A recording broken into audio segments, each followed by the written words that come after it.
अच्छा, एक वो सीएनजी पे चलने वाला एंकर होता था, नहीं भाई रिक्शे की बात नहीं कर रहा, एक एंकर होता था सीएनजी पे चलने वाला,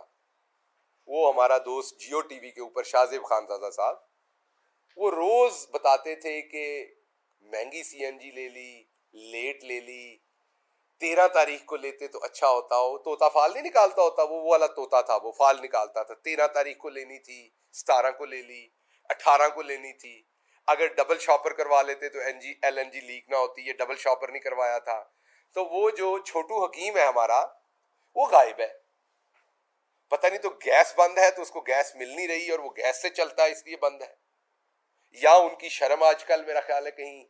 गई हुई है, शायद छुट्टी पे गई होगी, समर हॉलीडेज भी होते हैं तो उनकी जो शर्म है या जिस तरह की सहाफत वो करते हैं उसको शायद आजकल समर वेकेशंस हो, तो उनको उनके चैनल को याद करवाना था कि 45% गैस महंगी हो चुकी, किसानों के जो प्लांट थे खाद के उनको गैस बंद कर दी गई है, जिसकी वजह से खादें महंगी हो गई हैं, किसान को खाद नहीं मिल रही, उसकी फसल तबाह हो जानी है, उसकी फसल तबाह हुई तो आटा पहले ही इस टाइम 95 रुपए किलो में बिक रहा है, अगले चंद दिन में वो 100 रुपए किलो हो जाना है, गरीब आदमी रोटी खाने से भी जाएगा। तो आपको शाहजेब साहब, लोग अब आपको भी गालियां देंगे दिन रात सुबह शाम, क्योंकि उनको सब याद है, आपका किया हुआ करतूत सब याद है।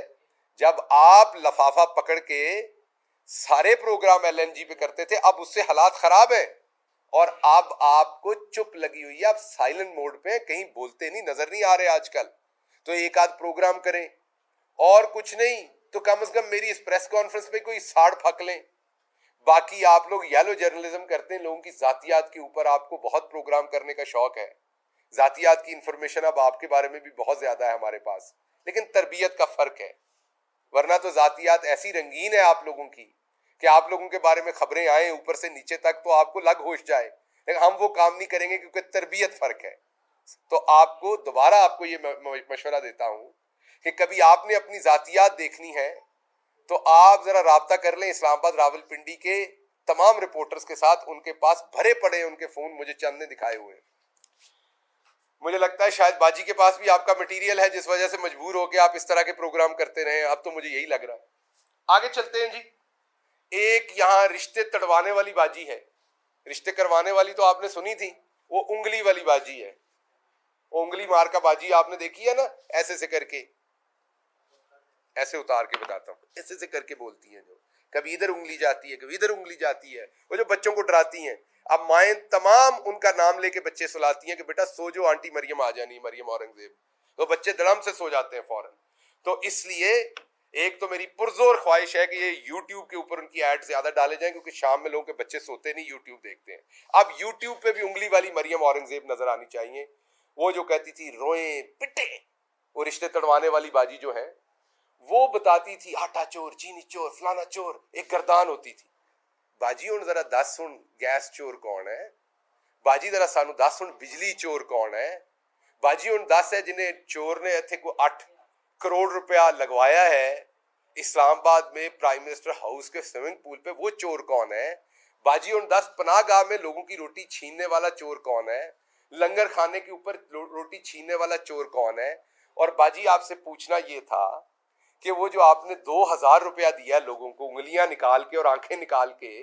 उस 2000 से अवाम ने क्या क्या करना है, क्योंकि पैसे बचे पड़े हैं लोगों के पास। सारे खर्चे पूरे करने के बाद मेरे कुछ जानने वाले गरीब लोग हैं, उन्होंने आटा भी ले लिया है, घी भी ले लिया है जो 300 रुपए किलो महंगा हुआ है, आटा 100 रुपए किलो वाला भी ले लिया है, बिजली का यूनिट जो 14 रुपए से 32 रुपए हुआ है वो भी उसी 2000 में उन्होंने दे लिया है, जो पेट्रोल 185 रुपए और डीजल 115 रुपए महंगा हुआ उसका फर्क भी वहीं से दे लिया है। उन्होंने तमाम चीजें करके उनके पास 797 रुपए बचे पड़े हैं। बाजी क्या मशवरा दें कि उस 797 रुपए से वो लॉस वेगस ना घूम आए या कहीं और सैर शहर ना कर आए, तो कोई मशवरा दे दे बाजी, या कोई एक दूसरी शादी ना करा लें आप। अब रिश्ते तड़वाने के साथ साथ रिश्ते करवा भी दें तो बेहतर होगा। तो ये जो रिश्ते तड़वाने वाली बाजी है हमारी, इससे हमारी रिक्वेस्ट है कि ये लोगों को उस 2000 रुपए का मुसर्रफ जरूर बताएं, क्योंकि पैसे बचे पड़े और अब लोगों को फिक्र ये है कि क्योंकि वो 2000 के पैसे बचे पड़े उनके घर पे डाका ना पड़ जाए उस वजह से। और अब कई लोग सोच रहे हैं कि उसी 2000 में से वो एक सिक्योरिटी गार्ड भी रख लें, क्योंकि रकम इतनी भारी आ रही है घर में, और सारा खर्चा करके वो रकम बच जाती है, तो कहीं घर में डाका ना पड़ जाए और नुकसान ना हो, तो अब उसी 2,000 रुपए में वो जो है एक सिक्योरिटी गार्ड भी रख रहे हैं। लेकिन मुझे तो लग रहा है इसमें उसके बाद भी पैसे बच जाने, तो एक शाहजेब खानजादा जैसा एंकर भी रख लेना चाहिए बंदे को अपना ही मशहूरी करने के लिए। पैसे तो बहुत ज्यादा है, 2,000 में से उसे भी पैसे दे देने चाहिए। आगे आखिरी चीज जो मैंने कहनी है वो ये कहनी है कि आप लोगों की जो चोरी चकारी थी वो अवाम को समझ आ गई। आप लोगों ने इसके बाद एक बड़ी गंदी हरकत की है, उसकी इन्वेस्टिगेशन आपने करनी है। हुकूमत, अफवाज पाकिस्तान यहां मौजूद है, इन्वेस्टिगेशन की जाए। खान साहब की असैसिनेशन के लिए अफगानिस्तान के अंदर किसी को हायर किया गया, उनकी जान लेने के लिए वहां पर इस चीज का इंतजाम किया गया। यहां पर जो उनके लोकल ऑपरेटर हैं, उनको जब वो इंस्ट्रक्शंस आई तो वो वहां से, जाहिर बात है,